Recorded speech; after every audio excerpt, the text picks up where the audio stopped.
Matt Flynn Direct. Our lines are open, 844-967-2789. I'm going to pose this question. Are you young? Are you ambitious? Would you like to be in the Wisconsin State Legislature or Congress? You wonder how to do it, how to get into it.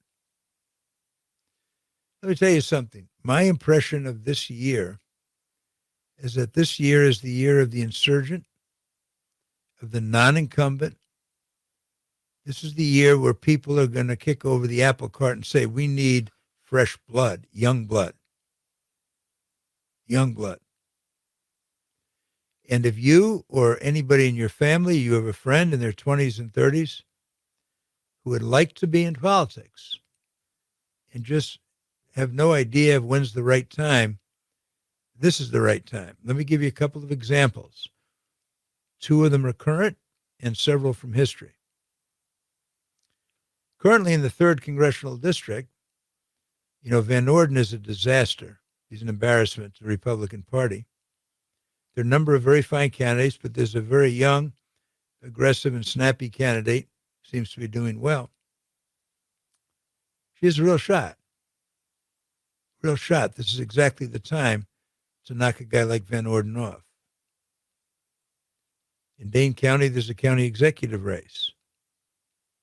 There's a state senator running who had been is in the state Senate, hasn't really done much, sort of virtue signaled in press releases, that kind of thing. But there's a much younger, much more forceful individual coming from the outside who I think has a real shot. A real shot. A lot of times you find candidates who are basically mutton dressed up as lamb. I mean, basically, they're going through the motions. They're trying to get to another position. It's a sinecure that basically they didn't do anything before and they're not going to do anything now. You want young, fresh blood that's eager to clear that up, to take that seat. Give you two examples. And this is for Democrats and Republicans. In 1974, if you're a Republican, there was a guy named Glenn Davis in the Congress representing Waukesha. There was a young guy named Bob Caston who came along and knocked them off in a primary.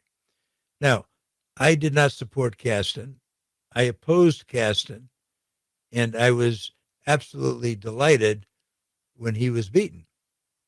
But the point I'm making is when he was young and vigorous, he knocked off Glenn Davis. In 1980, Russ Feingold, in the early 80s, Russ Feingold was a lawyer in a large law firm. He wanted to go into politics. He ran against a much older guy who was sort of set in his ways, and Russ knocked him off. And then after a term or so in the Senate, he went to the U.S. Senate. The lesson to me in seeing all of this is the year of the insurgent. This is the year of the incumbent. The worst mistake that the Republican Party is doing is nominating Donald Trump, who is a walking crime scene, who sheds crime, bankruptcy, devastation, division, wherever he goes, responsible for over 1,000 people going to get convicted for the January 6th insurrection. People went to, Manafort, Stone, Cohen, all these people. Bannon. Meadows is indicted. Giuliani's indicted.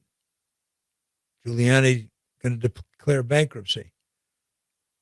You get nothing but devastation, lying, fraud, bankruptcy, and treason with the guy. If they nominated somebody younger with some fresh ideas, who was not a sociopath, not a thief, that'd be hard to find in the Republican Party. But if you could find them, they would have a much better shot. They have no shot against Joe Biden. Yes, Joe is the age that he is, but Joe Biden, experience, honesty, is one of the finest presidents we've ever had and the most experienced in foreign policy.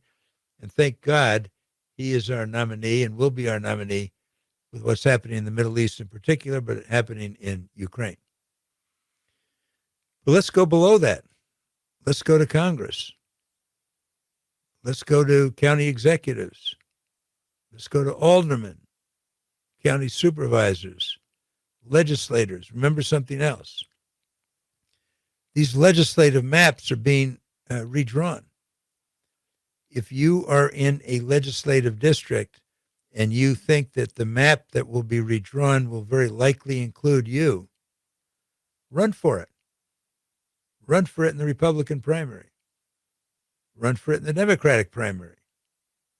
You get a lot of dead wood that builds up in a gerrymander on both sides because they have sky blue or ruby red districts, and all they do is they start to get nervous around the edges and try to outdo the other guy to see as far right or far left as they get. In the Republican Party, you had a guy that said he wears socks with Trump's picture on it, that he is only a bobby pin, and Trump is Thor's hammer.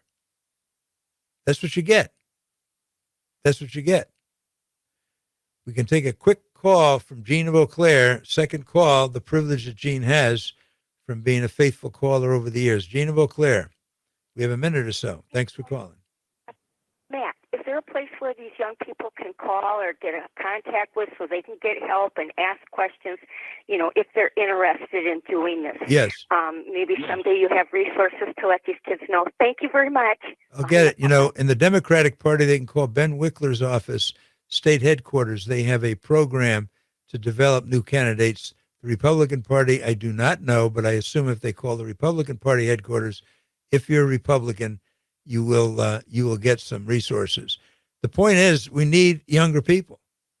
We need smart, aggressive, younger people who are enthusiastic and who aren't just saying, oh, I got to be ruby red or I got to be sky blue. And let's get rid of some of the dead wood. Let's get rid of some of the dead wood. Feel very strongly about this.